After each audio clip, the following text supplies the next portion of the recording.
کہ میں نمازیوں کے ساتھ ہوں، تو اب سوال پیدا ہوتا کہ میدان کربلا میں کس کے ساتھ؟ یزیدی نمازیوں کے ساتھ یا حسینی نمازیوں کے ساتھ؟ سجدہ ادھر بھی تھا، سجدہ ادھر بھی تھا، رکوع ادھر بھی تھا، رکوع ادھر بھی تھا، قیام ادھر بھی تھا، قیام ادھر بھی تھا، تسبیح ادھر بھی ہے، تسبیح ادھر بھی ہے، نماز ادھر بھی ہے، نماز ادھر بھی ہے، عبادت ادھر بھی ہے۔ تو سوال پیدا ہوتا کہ یزیدی نمازیوں کے ساتھ یا حسینی نمازیوں کے ساتھ، لیکن رب نے جھنجٹ ہی کو مٹا دیا اور کہا اے لوگوں میدان کربلا میں یہ مت دیکھنا کہ میں کس کے ساتھ ہوں، بلکہ یہ دیکھنا کہ میں صبر کرنے والوں کے ساتھ ہوں، میں صبر کرنے والوں کے ساتھ ہوں۔ تو صبر کس کے ساتھ ہے؟ میں اس کے ساتھ ہوں۔ تاریخ بتاتی ہے کہ صبر حسین کے ساتھ تھا تو رب حسین کے ساتھ ہے، صبر زینب کے ساتھ تھا تو رب زینب کے ساتھ ہے، صبر علی اصغر کے ساتھ ہے تو رب علی اصغر کے ساتھ ہے، صبر ام کلثوم کے ساتھ ہے تو رب ام کلثوم کے ساتھ ہے۔ اور امام عالی مقام نے صبر کی حد پار کر کے، صبر کی انتہا کر کے میدان کربلا میں تلوار کے نیچے اپنی گردن کو کٹا کر دنیا کو بتا دیا اے لوگوں نہ مسجد میں نہ بیت اللہ کی دیواروں کے سائے میں، ارے نماز عشق ادا ہوتی ہے تلواروں کے سائے میں، نماز عشق ادا ہوتی ہے تلواروں کے سائے میں۔ میرے بھائیوں، میری پردہ نشین ماں اور بہنوں، یاد کیجئے اس سانحہ کو، یاد کیجئے اس تاریخ کو جب یزیدی فوج کتوں کی طرح اہل بیت پر حملہ کر رہے تھے، ذرا بھی دل میں رحم نہیں تھا۔ پہلے تو کوفیوں نے امام عالی مقام کو خط لکھ کر بلایا، مگر امام عالی مقام کے ساتھ دھوکہ دیا گیا۔ خط لکھ کر بلایا کہ میں ساتھ ہوں، ہم ساتھ ہیں، آپ آ جائیں، مگر امام عالی مقام کو جو دھوکہ دیا گیا اس کو یاد رکھنے کے قابل ہے۔ اور یہ بات میں بتا دوں کہ یزید کی لڑائی حسین کے ساتھ کس بات کی لڑائی تھی؟ لڑائی اس بات کی تھی کہ یزید کے جو والد تھے، یزید کے جو باپ تھے حضرت امیر معاویہ، یہ تو صحابی رسول ہیں، ان کے صحابی ہونے میں کوئی کلام نہیں، ان کے نیک ہونے میں کوئی کلام نہیں، وہ تو رسول کے کاتب بھی تھے۔ رسول پر جو قرآن نازل ہوتا تھا، رسول فرماتے تھے امیر معاویہ لکھو تو آپ لکھتے بھی تھے، وہ متفق علیہ صحابی۔ لیکن یہ کوئی ضروری نہیں کہ صحابی کے گھر میں صحابی ہی پیدا ہو، شیطان بھی پیدا ہو سکتا ہے، شیطان بھی پیدا ہو سکتا ہے۔ یاد کیجئے اس تاریخ کو کہ جب حضرت نوح علیہ السلام نے اپنی قوم سے کہا تھا اے میری قوم مجھ پر ایمان لاؤ ورنہ یہ طوفان آنے والا ہے، جو ایمان لائے گا وہ بچ جائے گا، جو نہیں لائے گا وہ ڈوب جائے گا۔ مگر نوح علیہ السلام کا اپنا ہی بیٹا تھا جو ایمان نہیں لایا، جب وہ پانی میں ڈوب رہا تھا، جب طوفان میں ہلاک ہو رہا تھا، تو نوح علیہ السلام نے بارگاہ الہی میں عرض کیا مولا میرا بیٹا، میرا بیٹا۔ تو رب نے فرمایا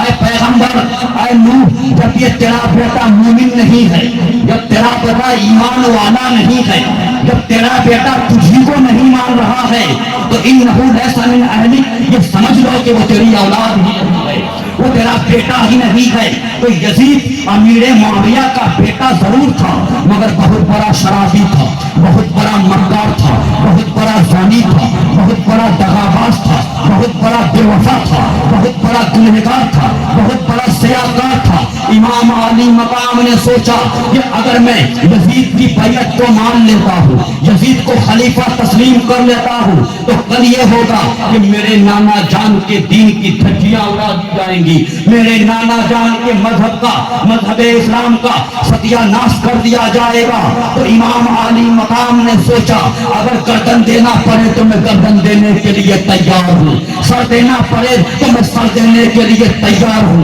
مگر نانا کے دین پر آنچ آنے نہیں دوں گا، نانا کے دین کی دھجیاں اڑانے نہیں دوں گا۔ اور تاریخ نے دیکھی کہ ہستی مٹائی، خون بہایا حسین نے، گلزار مصطفیٰ کو سجایا حسین نے، ایک دم میں قتل ہوئے 1950 ذوالفقار جبرن میں اٹھایا حسین نے، اور فردوس کس طرف ہے، جہنم ہے کس طرف، نقشہ کو کربلا میں بتایا حسین نے، نقشہ کو کربلا میں بتایا حسین نے۔ میں بات آگے بڑھاتا چلوں، جب امام مسلم کے دونوں بچوں کو شہید کر دیا گیا، امام مسلم کو شہید کر دیا، اور کوفیوں نے بلایا تھا، خط لکھ کر بلایا تھا، اس لیے تو شاعر امام عالی مقام کی جانب سے کہتے ہیں کہ مجھے کوفہ والو مسافر نہ سمجھو، میں آیا نہیں ہوں، بلایا گیا ہے، ایک مہمان بنا کر ستایا گیا ہے، میں آیا نہیں ہوں، بلایا گیا ہے۔ جب امام عالی مقام کے بھائی کی شہادت ہو گئی،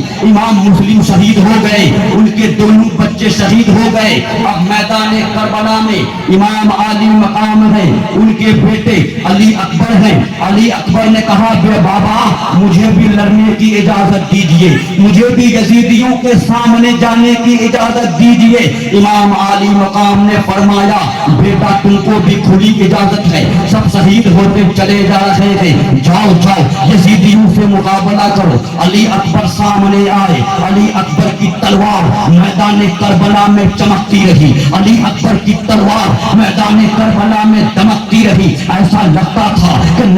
تنہا علی اکبر نہیں بلکہ علی اکبر کی رگوں میں فاطمہ زہرا کا دودھ خون بن کر دوڑ رہا ہو۔ آپ کدھر جاتے ہیں، صفایا کرتے ہوئے چلے جاتے ہیں۔ علی اکبر نے میمنہ پر حملہ کیا، میمنہ صاف ہو گیا، میں سرا پر حملہ کیا، میں سرا صاف ہو گیا۔ یزیدیوں نے سوچا اگر معاملہ ایسا ہی رہا تو یہ تنہا محمدی کچھار کا ایک شیر ایک ایک کر کے سب یزیدیوں کا خاتمہ کر دے گا، ایک بار کی حملہ کرو۔ پھر علی اکبر پر حملہ کیا گیا، آپ بھی شہید ہو گئے۔ جب آپ بھی شہید ہو گئے، اب خیمہ میں چھوٹا سا بچہ ہے، ننھا علی اصغر ہے، علی اصغر دودھ پیتا بچہ تھا اور پیاس کی شدت سے تڑپ رہا تھا، پیاس کی شدت سے بے چین و بے قرار گئے، 3 دن سے پانی نہیں پیا، ماں کے سینے میں دودھ نہیں کہ پلایا جائے، 2 بوند پانی نہیں کہ قطرہ منہ میں ڈالا جائے، پیاس سے بے چین ہے، ایڑیا رگڑ رہے ہیں۔ بہن زینب بول پڑی، اب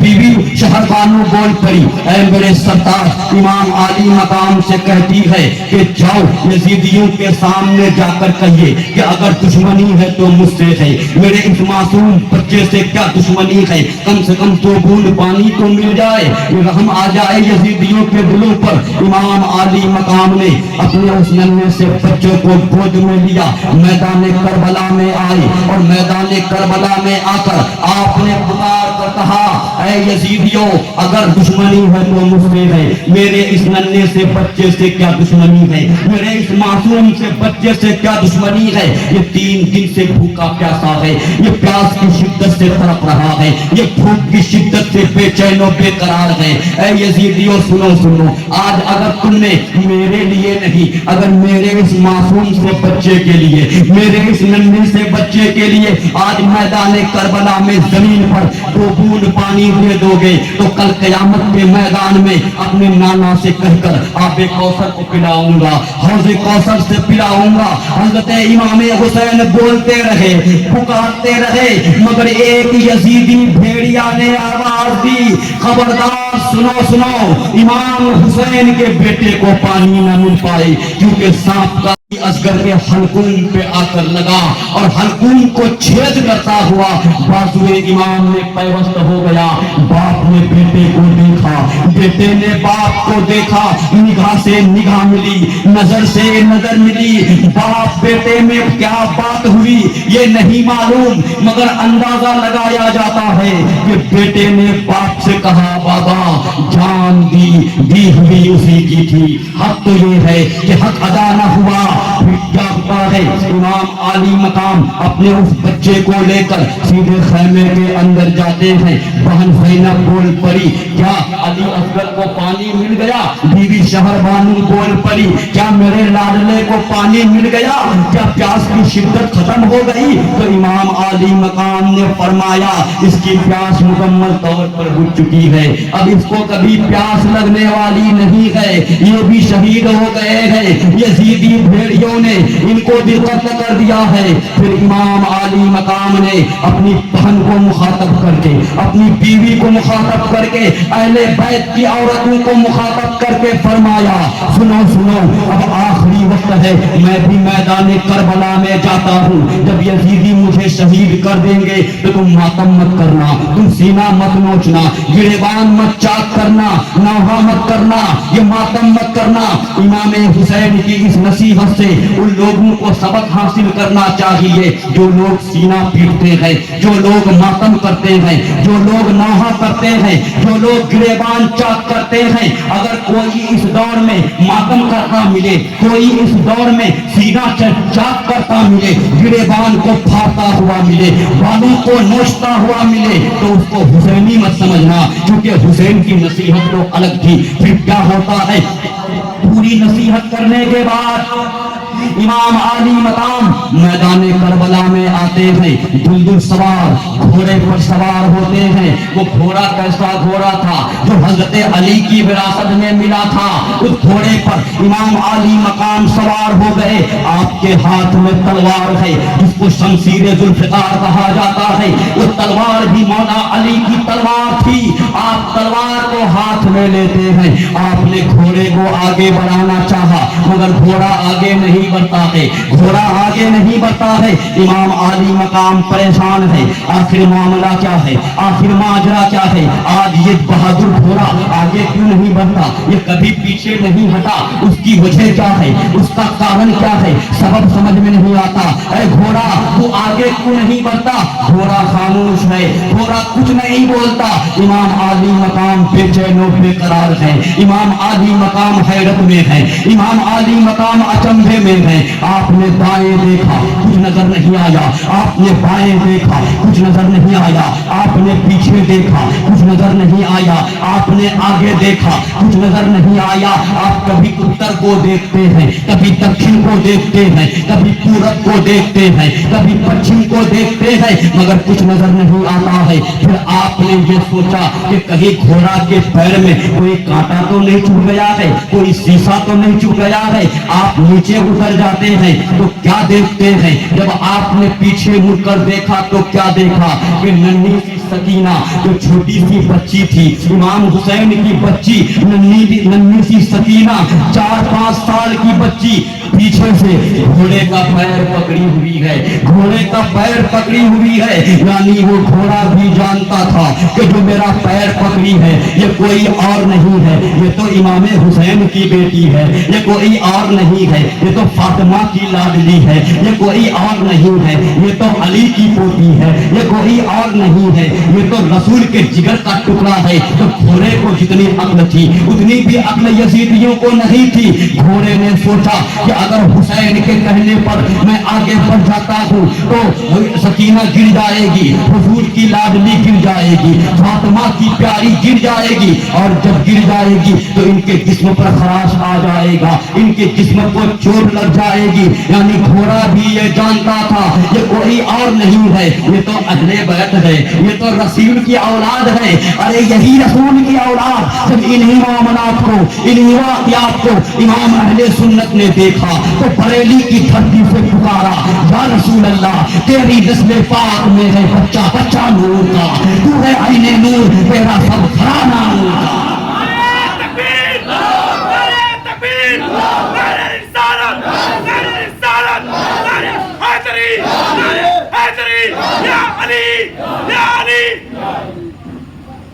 میرے بھائیوں